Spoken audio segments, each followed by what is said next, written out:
So this is my Philips Essential Airfryer XL HD9270, and I'm going to be cooking a bit of fish here.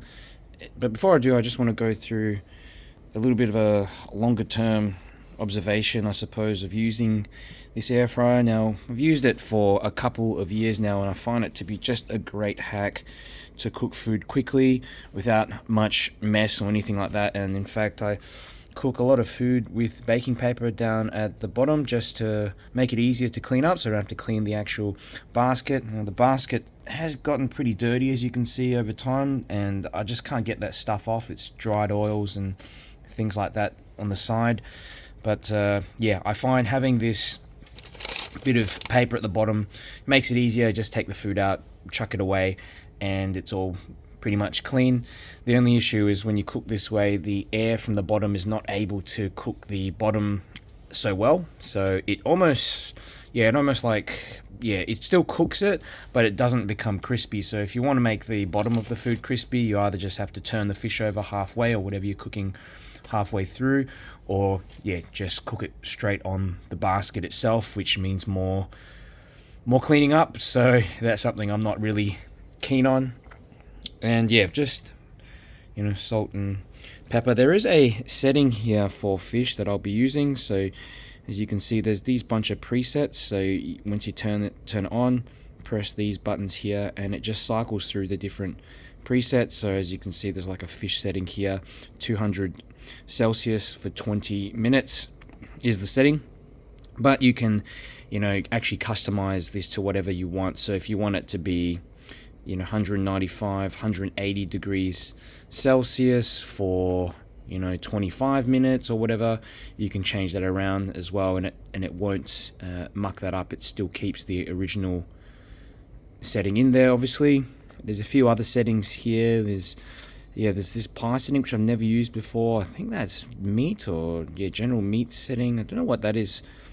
I've not used those ones before, mainly just the top ones, or I've just basically manually selected the settings here, almost as if it's a normal oven.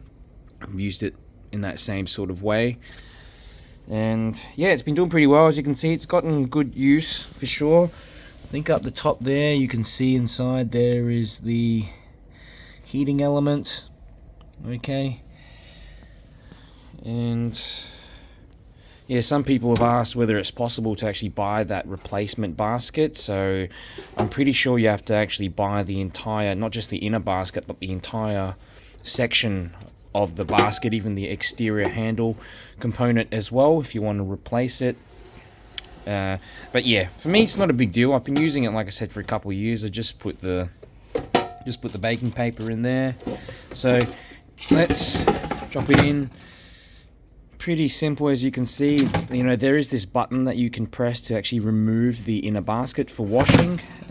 But I'll just let the fish setting, press there, and it pretty much starts. So you can see it count down from 20 minutes.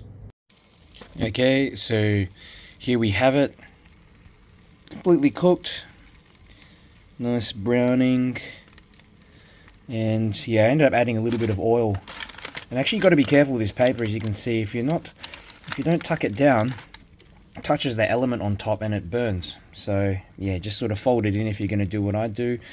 But overall, I think this is a great little machine. It saves me so much time. I'm not a huge fan of cooking. I just don't have the time to prepare complex meals with different ingredients and stuff like that. So cooking meats, frozen foods, even I've chucked in some vegetables and stuff like that as well. As long as you cut them into thinner slices, they do cook quite well.